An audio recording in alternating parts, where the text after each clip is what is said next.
June 12 2025 அன்று அகமதாபாத்திலிருந்து புறப்பட்ட ஏர் India விமானம் திடீரென விபத்துக்குள்ளானது.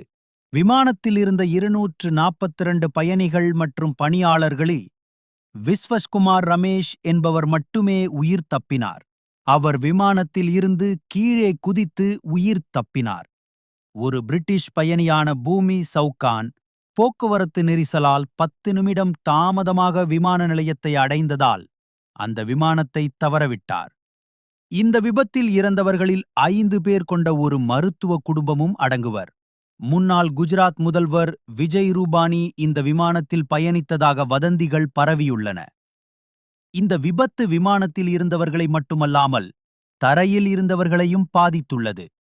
அருகில் உள்ள ஒரு ஹாஸ்டலில் தங்கியிருந்த மாணவர்கள் சிலர் உயிரிழந்தனர். இன்வெஸ்டிகேட்டர்ஸ் ஹாஸ்டலின் கூரையில் இருந்து பிளாக் பாக்ஸ் கண்டெடுத்துள்ளனர்.